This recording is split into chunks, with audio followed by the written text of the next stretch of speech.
Lá diz assim a palavra de Deus: portanto, cada um de vocês deve abandonar a mentira e falar a verdade ao seu próximo, pois todos somos membros de um mesmo corpo. Vamos orar? Pai amado e bendito Deus do universo, Senhor dos senhores, que o Senhor fale aos nossos corações nessa noite, abra as nossas mentes, os nossos corações, que o Senhor agora me esconda atrás da cruz. Eu de antemão peço perdão pelos meus pecados, para que eu seja ou consiga ser um arauto digno da verdade do Evangelho de Cristo Jesus, e que a gente possa sair daqui edificado. É o que eu te peço em nome de Cristo Jesus, nosso Senhor e Salvador. Amém. Eu não sei se vocês já ouviram falar num sujeito chamado George Miller. Não é o diretor da franquia Mad Max, é outro. Não sei se vocês já ouviram falar de um grande pregador, um evangelista, que ao longo da sua vida, no século XIX, na cidade de Bristol, na Inglaterra, cuidou de mais de 10 mil crianças órfãs. Ele era acusado de não ter na região dele trabalho infantil para irem para as carvoarias e para irem para as fábricas que naquela época contratavam, porque ele colocava as crianças nos orfanatos e ele dava a elas hospedagem, comida e educação cristã. Mas uma das coisas interessantes sobre esse homem chamado George Miller é que ele deu início ao ministério, ou dos missionários, que a gente chama hoje de missionários de fé. São pessoas que não pedem contribuições, que não comentam sobre isso e esperam que as pessoas contribuam espontaneamente para o seu ministério.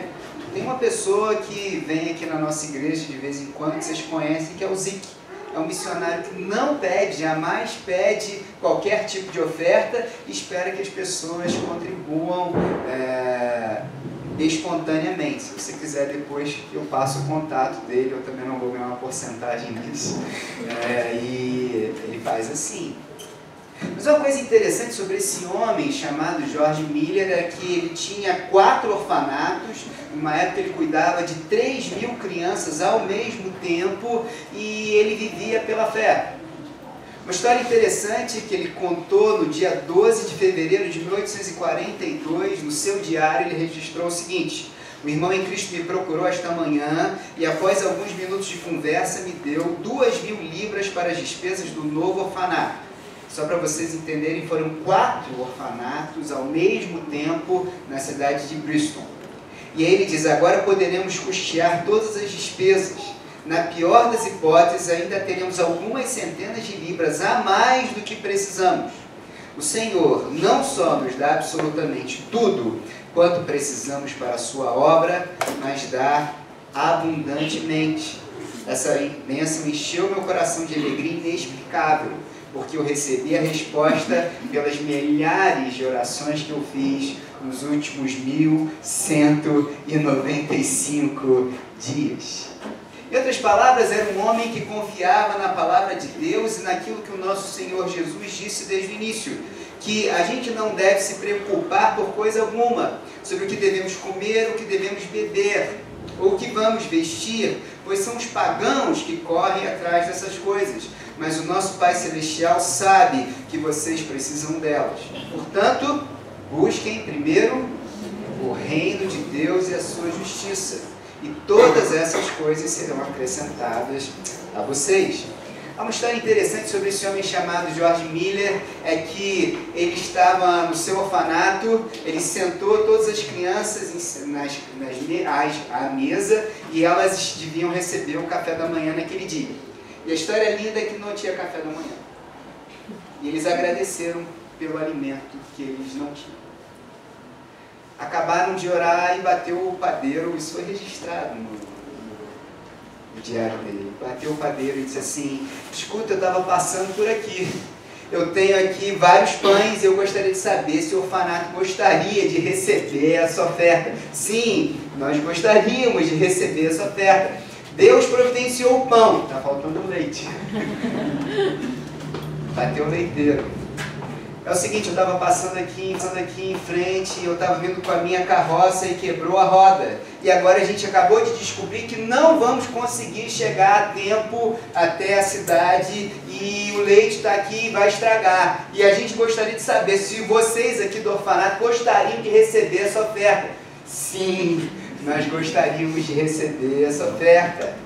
Mas o que é bonito e interessante nessa história foi o que George Miller escreveu no seu diário naquela mesma noite. Ele escreveu assim: Deus ouviu a minha oração e eu não me surpreendi.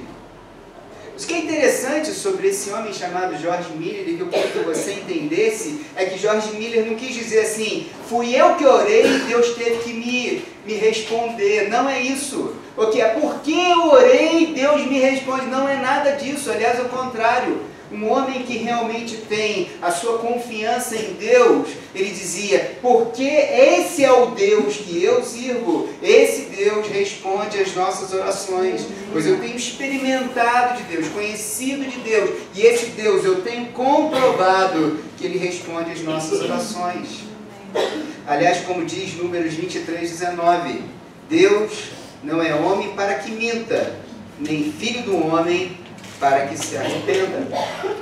Mas uma coisa interessante é que nós sabemos, por estudos, pelas leituras da palavra de Deus, que Deus de fato abomina mentira. Passa para mim, Dalila, por favor. No Decálogo você vai ver que Deus, no 9º mandamento, diz que você não deve dar falso testemunho. O nosso Senhor Jesus também diz, seja o seu falar sim, sim, e o seu não, não. O que passar disso é de procedência maligna. Aliás, o texto de Provérbios diz para mim que tem 6 coisas que Deus detesta e uma o Senhor abomina. E das 6 coisas nós vemos ali, Deus odeia a língua mentirosa e a testemunha que profere mentiras. Deus abomina a mentira. E nós, se nós fizermos uma enquete aqui, vamos descobrir que a gente também odeia mentira. Aliás, se a gente perguntar, e é uma coisa muito comum, você pergunta assim, o que você procura num relacionamento? Alguém sempre vira para você e diz assim, uma pessoa sincera. Qual é a principal característica que você procura em alguém? Uma pessoa que seja verdadeira, não é assim? Nós estamos sempre procurando alguém que seja verdadeiro, que seja sincero, e a gente de fato não gosta de pessoas que contem pra gente mentiras. Mas o fato é que cada vez mais, é cada vez mais comum que a gente não consiga mais acreditar nas pessoas. Por que isso acontece? Alguém aqui acredita em algum político? Ok, não precisa levantar a mão. Alguém aqui acredita em alguma empresa? A gente não acredita nem que a carne da gente não está misturada com papelão, tá certo? Alguém aqui acredita em alguma instituição? Nós chegamos num ponto em que a gente, se eu fizer uma enquete sincera com algumas pessoas aqui, talvez elas digam, eu não acredito no meu cônjuge, eu não acredito no meu marido, eu não acredito no meu namorado. A que ponto nós chegamos? Eu não acredito no meu filho, eu não acredito nos meus pais. Por que nós chegamos nesse ponto? O que aconteceu na nossa sociedade que nós estamos nessa crise de confiança? E a resposta é a resposta que eu e você sabemos. Nós somos gente mentirosa.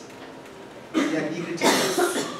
Aliás, quem disse isso foi o nosso Senhor Jesus, que diz que dos nossos corações é que saem os maus pensamentos, do nosso coração que saem as mentiras, porque são os falsos testemunhos e as calúnias. E é claro que o apóstolo Paulo, ele não iria contradizer o nosso Senhor Jesus. E é aqui que eu quero chamar a atenção para o texto bíblico da mensagem, porque na verdade, passa para mim, Dalila, por favor, o que a Bíblia diz é, portanto, o texto bíblico de hoje, existe ali um portanto, mas portanto o que? Veja o texto no seu contexto, diz, vocês foram ensinados a despir-se da antiga maneira que vocês viviam e a revestir-se de Cristo. Portanto, cada um de vocês deve abandonar a mentira e falar a verdade ao seu próximo, pois somos todos membros de um mesmo corpo.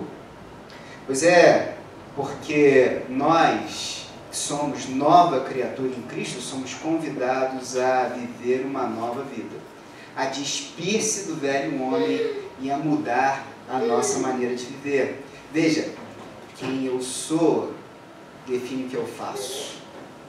Religião é o que eu faço, ou religiosidade vazia é o que eu faço define quem eu sou. Mas em Jesus e no cristianismo é quem eu sou, a minha identidade define o que eu faço. E é isso que eu quero que você entenda nessa noite. Mas é uma pergunta fica latejando, batendo na cabeça de cada um de nós, que é: por que a gente mente? Afinal de contas, por que se a gente fizer realmente uma análise crua, a gente vai ver que a gente vive mentindo? Às vezes a gente conta umas mentirinhas brancas, como a gente chama, mas a gente por aí também conta mentiras que são cabeludas. E uma das perguntas que a gente deveria fazer é: por quê? E aqui eu estou em débito com John Piper. E aqui eu vou citar quais são as duas razões, na verdade, duas classes de razões, são 4 razões que ele elenca para a gente mentir. Estou em débito com ele porque ele fez a mesma pregação e disse o seguinte: passa para mim, Danilo, por favor. Razões para mentir. E ele diz que as razões para mentir são medo e desejo. Aliás, como disse o poeta, nós somos medo e desejo, somos feitos de silêncio e som. Parece que ele entendeu. Quais são os medos que nos fazem mentir? Ele diz: medo de perder a estima de alguém. Para quem não sabe, esse é o John Piper. Medo de perder a estima de alguém, medo de se machucar. Desejo por dinheiro e bens, por elogio e aprovação. E é isso que eu gostaria de conversar com vocês nessa noite. Sobre, se você parar para pensar, acho que a fonte da mentira está aí, no nosso coração enganoso. Uma das ilustrações mais bonitas sobre isso, sobre a gente mentir por medo, é uma história bonita e ao mesmo tempo triste na Bíblia, de um sujeito chamado Pedro. Na verdade ele se chamava Simão, e a gente conhece ele por Pedro, e ele era o apóstolo. E ele acreditava que ele era capaz de viver para Jesus, e se a vida dele estivesse em risco, ele morreria por Jesus. Ele acreditava nisso. Aí aconteceu de a verdade ser testada, se ele realmente era capaz. Foi quando Jesus foi aprisionado e foi interrogado no pátio do sumo sacerdote. Vocês lembram? Quando puxaram a barba de Jesus, quando cuspiram em Jesus, quando esbofetearam Jesus, e ele está assistindo aquilo ali, aquela cena dantesca e horrorosa do seu melhor amigo, da cena a pessoa que ele mais amava na vida, aquela pessoa por quem ele tinha deixado família, amigos, tudo para seguir aquele homem, também com a esperança de virar primeiro-ministro, mas isso é uma outra história. E ele está lá olhando para Jesus. E vocês sabem o que acontece, né? Ele está sentado na roda dos escarnecedores, e aí viram para ele e dizem assim: mas o seu falar denuncia quem você é. A gente pode entender que a proximidade com Jesus fazia ele falar de uma maneira diferente, ou a gente também pode entender que ele era nordestino. Deixa eu explicar. A Galileia é o norte de Israel, ele vinha da Galileia, e era muito provável que ele tivesse um sotaque diferente das pessoas do sul, que era Jerusalém. Então você imagina ele falando lá. Eu não vou imitar, não. Falando lá: ó, gente, não conheço esse homem, não. E aí vem o sujeito, vira pra ele: você sabe que deve ter acontecido. Ô meu, tô te sacando, vai, ô. Meu, tu não... Golinho, vem cá. Vocês devem saber o que aconteceu. E o que aconteceu é que ele tem que se virar nos 30 e começar a fingir que ele não é ele. Ele tem que fingir que eu não conheço esse homem, eu não tenho parte com esse homem, eu jamais vi esse homem na minha vida. Por quê? Porque ele teme pela sua vida. E é porque ele teme pela sua vida que ele começa a mentir descaradamente. E é aqui que eu acho que John Piper entendeu, e entendeu com sabedoria o que a Bíblia quer dizer. Porque eu e você vivemos mentindo para nós mesmos quando coisas assim acontecem. É muito comum, não raro, quando nós estamos, por exemplo, na universidade e nós viramos agentes secretos de Deus, a gente finge que a gente não é cristão porque a gente tem medo de represálias ou que as pessoas descubram quem nós realmente somos. É muito comum quando a gente vê alguém na frente da gente sofrendo preconceito porque é cristão e a gente não defende ele. Por quê? Porque pode sobrar para a gente, ou podem descobrir quem nós realmente somos. É muito comum quando a gente sabe que alguém que a gente ama e por quem a gente se importa está em pecado, fazendo alguma coisa que não deveria fazer, mas porque a gente tem medo de que esse relacionamento fique arranhado, muitas vezes a gente não confronta aquela pessoa. E vocês sabem, né? Amor é confronto. Não existe amor de verdade se não houver de vez em quando confronto. Não é sempre assim, não. Mas de vez em quando amor é confronto. Nenhum casamento funciona sem uma DR de vez em quando. À medida que o tempo passa, o intervalo entre as DRs diminui, mas sempre vai acontecer, e sempre tem que acontecer, porque é assim que um relacionamento cresce. É isso o problema, são duas coisas ótimas para fazer um relacionamento se estreitar. Se quer que o relacionamento estreite, fica pobre. Aí esse relacionamento vai se estreitar. Tem uma doença, o relacionamento vai para outro nível. Pede para Deus. Não pede não. Mas quando vier, lembre-se do Senhor teu Deus. Porque é só assim que o relacionamento existe.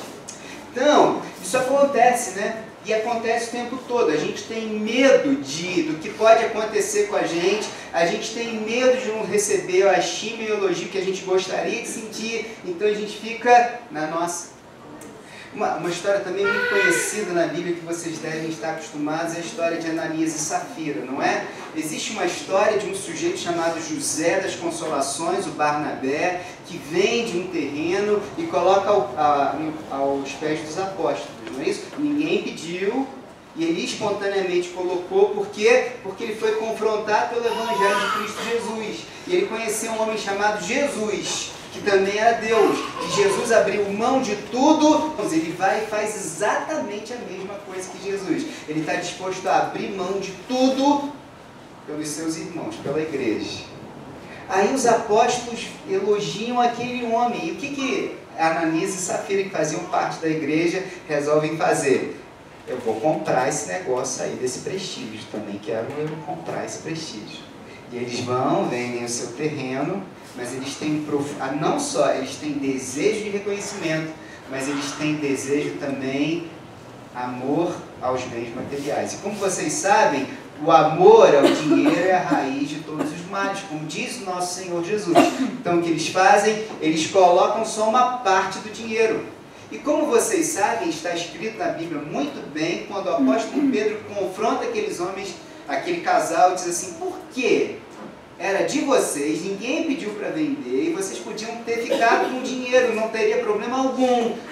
Isso é ensinado às vezes erradamente por aí, né? Dizendo assim que se você frauda com o dízimo, Deus vai te matar. Não tem nada a ver, não é isso. Eles tentam comprar o prestígio, ou a estima das pessoas, dizendo que eles eram algo que eles não eram. E foi exatamente por causa disso que diz o apóstolo Pedro que eles agora iriam morrer. Eles morrem. Porque isso acontece também um pouco na vida da gente. Quando a gente mente por causa do dinheiro e dos bens, ou por elogio e aprovação, a gente de uma certa maneira também morre. É a história daquele homem que sai todo dia para trabalhar às 6 da manhã e chega em casa meia-noite, seus filhos estão dormindo. Ele diz, mas eu faço isso porque eu amo os meus filhos. E na verdade o que os seus filhos mais queriam é que eles tivessem um relacionamento. Ele acaba matando o amor do filho dele, dizendo que ele está fazendo isso pelo bem dele, mas na verdade ele está fazendo porque ele está servindo a um Deus, ao Deus chamado dinheiro. É aquela história daquela pessoa que mata o relacionamento, marido que mata o seu relacionamento com a sua esposa dizendo, mas eu sustento ela, e porque eu sustento ela, ela tem que fazer tudo o que eu quero, e ela passa a se tornar um objeto na mão dele. E por quê? Porque ele não entendeu que amor não é um relacionamento de troca. Amor é entrega. Amor é uma pessoa que se doa para outra sem esperar nada em troca. Isso vai matando o relacionamento. É aquela história da pessoa que mata ou destrói uma amizade. É aquela pessoa que vive uma mentira de querer receber status pelos seus bens, pelo aquilo que tem, e quer comprar o prestígio no meio de uma sociedade. Para quê? Acaba destruindo a si mesmo e destruindo as pessoas à sua volta, porque ela é serva de um prestígio, de um status que ela nunca precisou ter, porque Deus ama a você e a mim, independente do que você tem. O que Deus quer é que você seja uma nova criatura nele.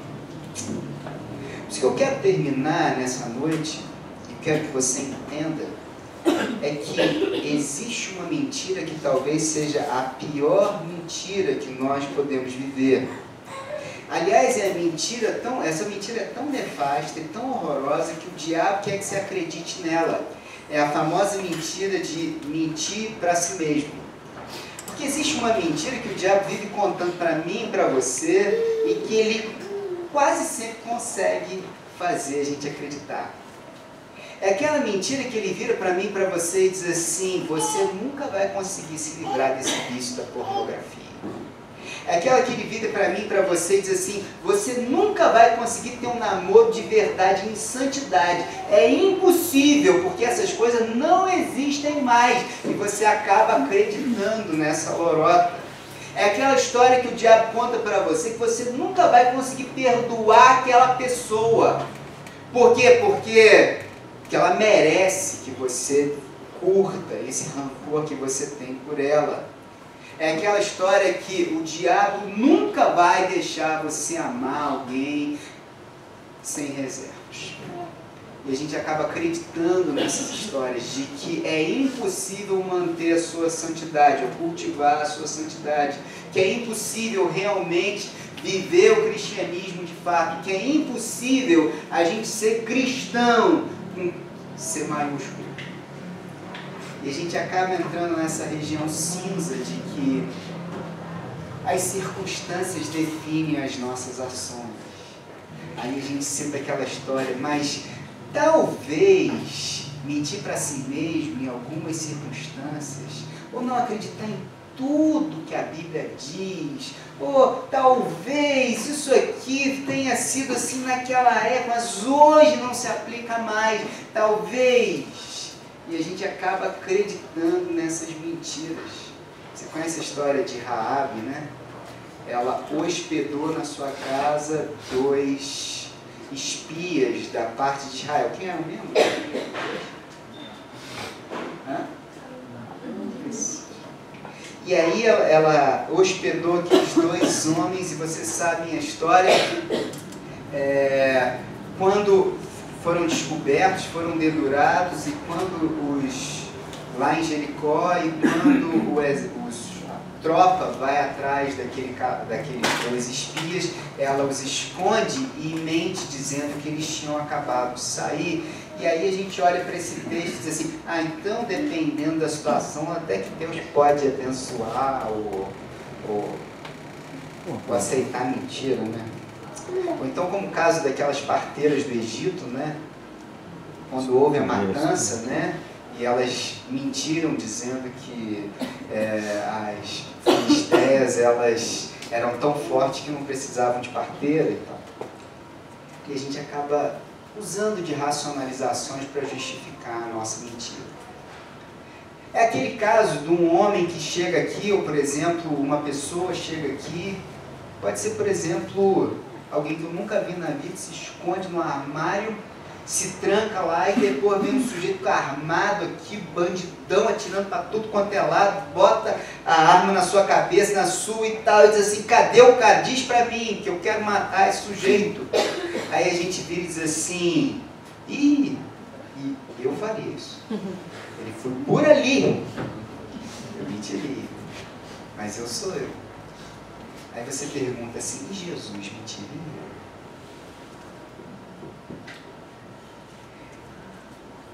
Como eu e você sabemos, Jesus jamais mentiria, não é? Porque Jesus é um homem, mas ao mesmo tempo ele é Deus. Então ele não é um homem para mentir nesse caso.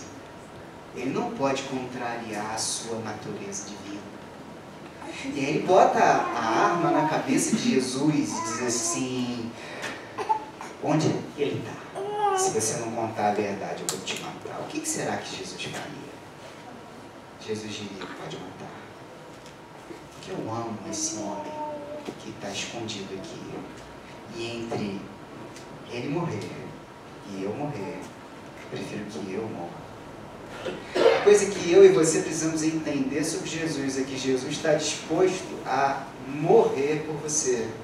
Porque uma das coisas que você e eu precisamos entender é que no caso de Jesus, não há nem medo e nem desejo. No caso de Jesus, ele não tem nenhum medo de perder a sua vida, porque ele sabe que a vida dele será totalmente derramada por você e por mim. E o desejo que Jesus tem é que você seja trazido de volta ao Pai. Porque Deus acredita em você e acredita que você pode ser melhor do que você é, porque Ele te ama profundamente, Ele está disposto a abrir mão de si mesmo por você. E o que você precisa entender é que o amor de Deus lança fora todo medo. Olha só, eu posso até ter medo de que a Aninha não me ame profundamente, mas não importa. O que importa é que eu amo profundamente. E o amor de Jesus é que faz com que eu a ame assim. Porque Ele me amou primeiro. Eu também acho que a Aninha vai dizer a mesma coisa. Ela pode até duvidar que eu a ame como eu deveria. Mas a questão é que ela ama primeiro Jesus. E Jesus a ama como eu não sou capaz de amar. E é porque Jesus a ama como eu não sou capaz de amar, é que ela é capaz de confiar em mim e me perdoar quando precisa perdoar. O amor lança fora todo medo. O amor joga fora os desejos enganosos do nosso coração. O amor transforma a vida das pessoas. O amor dá um novo significado à nossa vida. E é por isso que a gente entende o que o apóstolo Paulo está ensinando aqui. Portanto, agora é para você passar, Pedro. Portanto, agora, nós devemos dizer a verdade uns aos outros. O que o apóstolo Paulo está ensinando para mim e para você, que é uma das coisas mais bonitas e mais importantes, é que quando eu estou mentindo para minha esposa, eu estou mentindo para quem de verdade? Para mim. Pois é. E se ela mente para mim, ela está mentindo para quem? Para ela mesma. E quando um filho mente para o seu filho, está mentindo para quem? Um filho mente para o seu pai, está mentindo para quem? Está mentindo para si mesmo. E quando nós, na igreja, mentimos uns para os outros, para quem nós estamos mentindo? Nós estamos mentindo para o nosso próprio corpo. Imaginem vocês que vocês estão com um garfo e estão espetando a comida e o braço está dizendo aqui, não, aqui não é a boca, é mais para cima, para a direita. Essa ilustração é de John Piper. Eu faço mal a mim mesmo. Eu machuco o meu próprio corpo. E é por isso que eu e você precisamos entender que nós dependemos uns dos outros. mas nós dependemos uns dos outros, porque, como disse a palavra de Deus, existe um elo que é o elo mais forte, que é o do amor, e o amor começou em Jesus, porque Ele nos amou. Agora vocês sabem que nós vamos participar da ceia do Senhor. E eu quero convidar você a, antes de mais nada, se você tem mentido para si mesmo, e tem mentido para alguém, se existem pecados que são inconfessos, está na hora de confessar. Não é aqui, vir aqui conversar comigo, não, é com Jesus. Só deve participar da ceia do Senhor aquele que confessou os seus pecados a Deus. Então agora é a hora de confessar.